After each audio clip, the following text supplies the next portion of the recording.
Coucou les amis, bonjour. J'ai décidé de faire cette petite vidéo sur comment développer son intuition d'une façon très simple, facile, quotidienne et ludique. Je fais moi-même des ateliers hebdomadaires sur comment développer son intuition.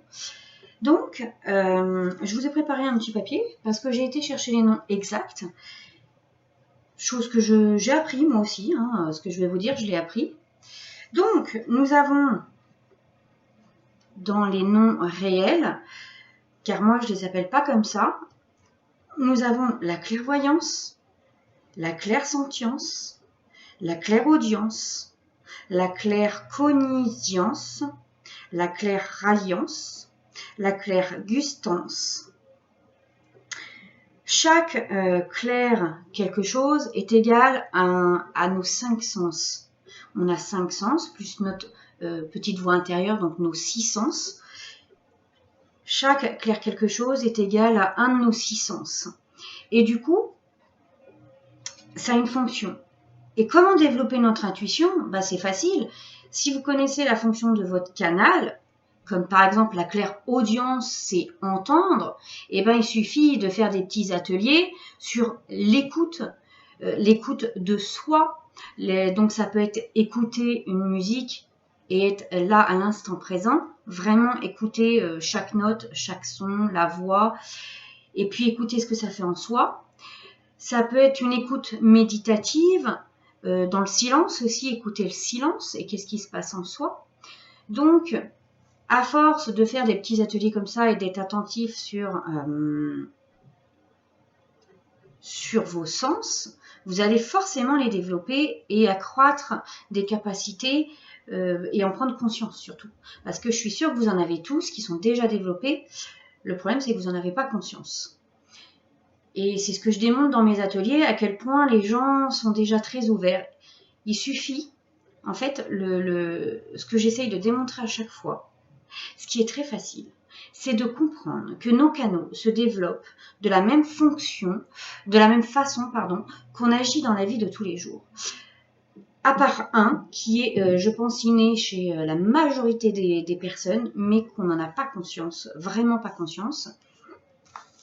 Pour moi, c'est ce que j'appelle l'odorat. L'odorat, il est en lien avec l'instinct de survie. Quand on dit je l'ai pas senti venir celui-là, ou je le sentais pas, je le sentais, gna gna gna. Ça, c'est intérieur, on l'a tous en nous, il est déjà tous développé, il faut s'écouter. C'est apprendre à se faire confiance, c'est inévitable.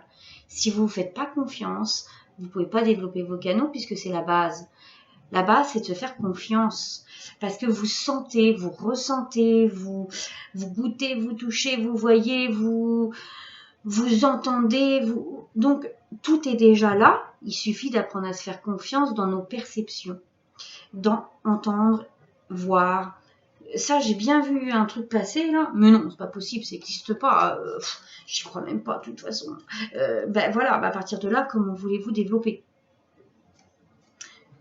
Si vous avez vu, vous avez vu. Par exemple, en conférence, j'ai une dame, je fais des conférences sur Parlons des signes, et j'ai une dame qui me dit un jour, j'ai vu un ex se poser sur ma fenêtre de cuisine. Mais c'est pas possible. Elle me dit, c'est pas possible. Je l'ai vu, mais c'est pas possible. Comment on peut dire la même chose, un truc comme ça dans la même phrase? C'est bien un énorme manque de confiance en elle. Donc, comme je lui ai dit, même, allez, poussons dans son sens, si elle n'était pas un aigle, c'est pas grave. Parce qu'elle l'a pris comme un aigle. De toute façon, elle l'a bien vu, cet oiseau.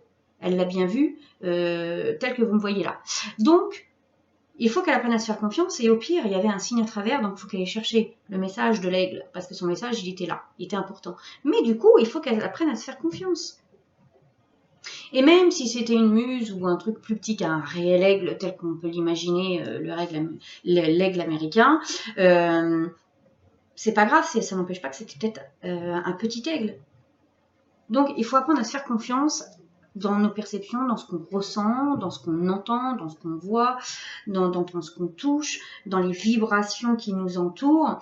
Quand on arrive chez quelqu'un et qu'on se sent pas bien et qu'on se dit non, c'est pas ma place ici, j'ai envie de partir, écoutez-vous, pourquoi vous restez? Parce que ça se fait pas, parce que... et ben c'est ça le problème. C'est qu'il faut sortir du cadre, il faut sortir de... Ou alors, observez-vous dans ce cas-là. Je suis là, je me sens pas bien, pourquoi? Qu'est-ce qui fait que je me... Dans ce cas-là, recentrez-vous sur vous-même et pourquoi je me sens pas bien? Qu'est-ce qui se passe en moi qui fait que je me sens pas bien? Donc, il est vraiment important de s'écouter. Donc, la clairvoyance, c'est la vision, passé, présent, futur, voir les défunts, la vision à tous les temps. La clairsentience, c'est l'empathie, ressentir les émotions des autres. Mais justement, une fois de plus, c'est toujours à tous les niveaux, tout ce que je vous dis. On peut très bien ressentir les émotions des autres et ne pas avoir conscience que c'est les émotions des autres. Et du coup, on croit que c'est soi alors que ça n'a rien à voir. On est juste en train de ressentir ce que l'autre ressent. Donc ça, c'est le côté empathie, c'est ressentir les émotions ou les énergies environnantes autour de nous, mais qui ne nous appartiennent pas. On peut même ressentir l'aura, vous voyez, des gens. La clairaudience, ce sont les sons, n'importe lesquels. Hein. Ça peut être entendre un guide, entendre un défunt, ça peut être entendre des sons, n'importe lesquels, hein. Musique, voix, n'importe quoi. La claircognizance, c'est une sensation qu'on ressent de l'intérieur de soi par rapport à quelque chose, un événement, quelque chose, mais au plus profond de soi. C'est comme un pressentiment. Comme on dit un pressentiment, et ben c'est un peu ça. Ça s'appelle la claircognizance. Tout ce que je suis en train de vous nommer là, ça se développe. On les a tous à des niveaux vibratoires différents, mais on les a tous en nous. La clairradiance. Donc ça, c'est l'odorat. C'est sentir... on peut avoir une odeur qui passe dans le nez comme ça, bizarrement. On ne sait pas à quoi ça appartient, ça peut être un défunt, ça peut être sentir peut-être quelque chose, une odeur qui est en lien avec un événement et quelque chose, et qui va être validée plus tard aussi. Donc c'est l'odorat. Il y a la clairgustance, donc le goût, permet de ressentir les goûts, par exemple les défunts. Effectivement, l'émotion d'une personne à travers l'énergie d'un plat, oui, effectivement. Donc, par exemple, le cuistot, là, il vient de faire votre plat, et à travers le goût, vous sentez un petit goût amer, un petit goût acide, quelque chose, un truc qui va pas, quelque chose, vous ne pouvez pas le nommer, vous savez pas, alors que votre voisin d'en face, il mange la même chose, et lui, il trouve ça très bon, et il n'y a aucun problème, mais vous le ressentez. Bon, bah ça s'appelle le clairgustance, par exemple. Le goût des défunts, par exemple, une fois j'étais sur un salon, je sais plus où, à Châlons, je crois. Oui, enfin bref, c'est pas grave. Et j'étais sur un salon de bien-être, et j'ai une dame qui vient s'asseoir en face de moi, et je lui dis, votre monsieur s'est suicidé il y a longtemps, et c'est par la gorge parce que j'ai le goût du sang dans la bouche. Et elle me dit, effectivement, il s'est mis une balle. Donc, et moi, j'avais tout le sang dans la bouche. Donc, voilà, ça, c'est de la clairgustance. J'aurais été incapable de le nommer, mais ceci dit, tous mes sens sont bien développés, c'est évident. Donc, moi, sur mes ateliers, je les simplifie. J'aime bien travailler comme si je travaillais avec des enfants. Comme ça, tout le monde comprend et c'est simple. Il n'y a pas de mots... les mots sont simples avec moi. Et puis, comme ça, le message, il est clair. On ne tourne pas autour du pot et on gagne du temps. Et puis, c'est plus ludique, surtout. Donc pour ma part, moi je dis la vue, donc la clairvoyance, on y revient, hein, la vue, donc effectivement, comment vous pouvez travailler la vue, par exemple? Eh bien la vue, ça peut être, il y a plusieurs façons. Vous voyez, je prends un jeu de cartes, hein, peu importe. Ce jeu de cartes qui a été créé par Laurence Martin, vous pouvez aller sur son Facebook, Planète Bonheur, là, Planète Bonheur, voilà. J'adore ces cartes. Je sais même pas si elle a encore édité le jeu. Je crois qu'il n'est même pas encore sorti pour l'instant. Je sais. Enfin bref. Alors, c'est celui-là ou l'autre, je sais plus. Par exemple, prenons au hasard. Hein. Il y a plusieurs jeux. Hein. Vous pouvez vous tester à plusieurs jeux pour la clairvoyance. Vous pouvez très bien prendre une carte, comme là par exemple, c'est celle-là qui vient, et ressentir soit des prémonitions, ressentir des choses à travers cette carte, voir une histoire. Qu'est-ce qui veut être dit par rapport à quelqu'un en face de vous, ou même par rapport à vous-même. Hein. Vous pouvez très bien plutôt prendre 3 cartes dans le paquet, au hasard. Là, je vous invite, voilà, j'en prends 3. voyez, 1, 2 et 3. Vous pouvez faire un stop, un arrêt sur image et essayer de deviner les cartes. Essayez de deviner l'image de la carte qu'il y a derrière. Ou tout simplement noter ce qui vient. Parce que, une fois de plus, celui qui est visuel, donc j'en étais sur ça, pardon. Le premier canal que vous allez utiliser dans votre vie au quotidien, celui que vous allez utiliser le plus souvent et avec lequel vous allez être plus à l'aise, c'est celui qui va se développer en premier. Donc moi, par exemple, je suis visuelle. Donc ma clairvoyance, c'est ce qui s'est développé en tout premier. Et ainsi de suite. Après, ils vont se déclencher les uns derrière les autres en fonction de comment vous vivez votre vie, votre quotidien. Mon tout premier qui s'est développé, je dirais que c'est le clair-senti. Alors, c'est pas le clair-sentience comme ils l'appellent eux. Eux, ils l'appellent justement le... Bah si, c'est le clair-sentience. C'est ça, je pense. Bon, peu importe. Je ressentais les choses, les gens, les lieux, bien avant, mais c'était tellement naturel et inconscient que je ne pouvais pas le nommer ni le conscientiser. Donc, vous avez des capacités qui sont inconscientes et d'autres que vous allez percuter. Donc, mon tout premier développé, c'était celui-là, mais c'était tellement inné et naturel et je le faisais tellement d'une façon naturelle que je ne l'ai pas conscientisé. Je l'ai conscientisé après la clairvoyance. J'ai conscientisé qu'en fait, celui-là était le premier, qu'il a toujours été là. Mais je l'ai conscientisé qu'après la clairvoyance. Donc, pour revenir à notre petit jeu, eh ben, voici les vraies images. Donc, la 1, c'est ça.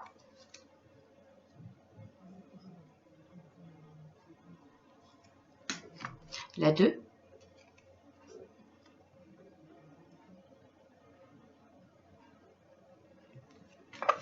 la 3.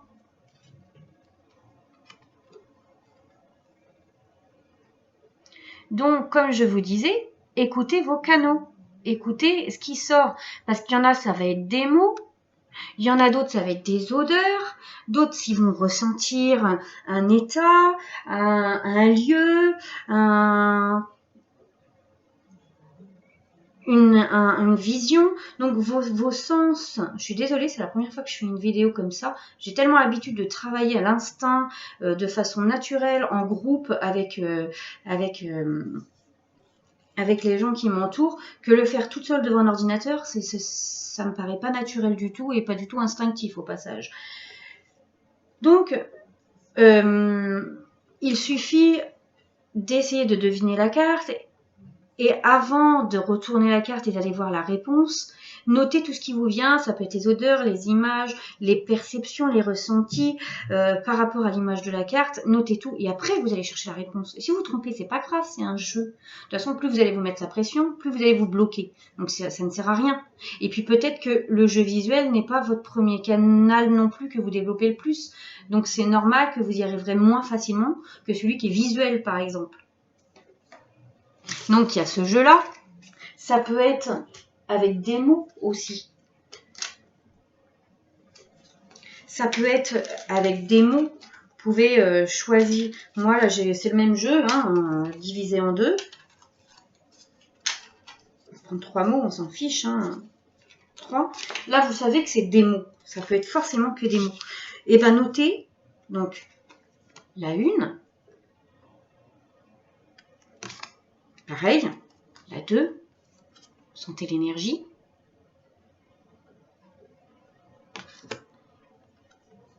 Et la 3. En fonction des mots qui est écrit sur la carte, ce n'est que des mots. Essayez de deviner quel est le mot qui sort. Essayez de deviner peut-être ce qui vient, ce qui monte à vous pour trouver le mot. C'est là où vous allez trouver à quel point c'est fort, à quel point, en fait, il y a beaucoup de choses qui sont développées en vous, bien plus que vous imaginez. Donc, la carte numéro 1, je vous invite à faire arrêt sur image, de ressentir la vibration de la carte, de vous mettre en connexion avec la carte, avant d'aller plus loin dans la vidéo, pour pouvoir aller chercher après les réponses. Donc, la 1, c'est parler. Le mot, c'est parler. Je vous invite à faire vos retours, hein, n'hésitez pas. Hein. Ça peut être rigolo et moi, je me sentirais moins seule de partager. Réguler, et le deuxième, réguler. Ça peut être très drôle de voir comment vous avez interprété ces mots. Et le troisième, espérer. Espérer. Je pense que c'est plus facile peut-être de ressentir celui-là que réguler. Hein. Espérer. Ok. Donc après, bon, bah là on est sur du visuel, mais on est aussi sur ressentir parce que vous pouvez entendre aussi. Vous pouvez l'entendre le mot. Donc en fonction de chacun où il est dans son développement, où il en est, il y a toujours plein de petits jeux à faire. Il y a un truc que je fais aussi, que j'adore. Je prends un livre au hasard, n'importe lequel. Et vous faites le message du jour, par exemple. Prenez l'habitude de faire ça. De prendre votre message de jour et de méditer. Ça peut être prendre une carte au hasard. Ça peut être prendre une phrase dans un livre. Vous dites, par exemple, avant d'ouvrir le livre, que quand votre doigt s'arrêtera, vous prendrez la page droite. Toujours la page droite ou la page gauche, peu importe, vous vous donnez une convention avant. Comme ça, vous êtes sûr qu'il n'y a pas, quand vous ouvrez le livre, bah, c'est lequel que je lis. Ou peut-être que vous sentez que c'est les deux, dans ce cas-là, vous lisez les deux. Ça peut être une méditation en pleine conscience, faire du silence sur une bougie, comme ça. Dans le silence, regardez juste la flamme et être le plus conscient possible juste à la flamme et mettre toutes vos perceptions à l'écoute. Ça peut être, donc dans l'écoute, c'est le cas de dire, ça peut être de la musique, écouter de la musique en conscience. Ça peut être aussi vivre l'instant présent le plus possible, même quand vous faites la vaisselle, et ben pensez pas qu'est-ce que vous allez faire après, pensez à que vous êtes en train de faire la vaisselle. Restez concentré sur ce que vous faites. C'est comme ça que vous développerez vos perceptions le plus facilement. Et le plus rapidement aussi, c'est le lâcher prise. Faites-le dans le jeu sans pression. Il n'y a aucune pression à se mettre là-dedans. Après, il y a les couleurs. Qu'est-ce que les couleurs? Ça peut être le lieu. Prendre un objet, par exemple.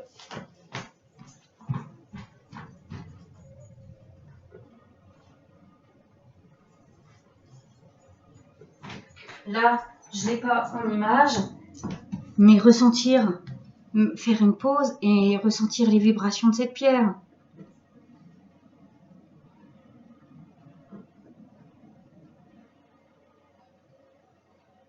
Ça peut être de la voyance, voir à travers cette pièce. Quand on est clairvoyant, on voit à travers tout. Hein. C'est pas un problème. Donc ça peut être ressentir l'énergie de la pierre.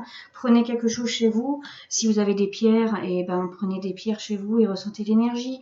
Ça peut être aller dans un lieu, toucher une maison. Ça peut être... En fait, au départ, il peut ne rien se passer. Et puis d'un coup, clac, tout va s'enclencher parce que vous allez ouvrir une perception. Vous allez ouvrir en vous quelque chose... Vous allez apprendre à vous faire confiance, surtout, à arrêter d'alimenter le mental. Et puis au pire, si vous vous trompez, c'est pas grave, je vous le redis. Il n'y a pas d'échec, en fait. Vous vous amusez. C'est ça qu'il faut voir. Vous vous amusez. Donc, ça peut être n'importe quel support. Je leur fais faire avec la musique, je leur fais faire des méditations.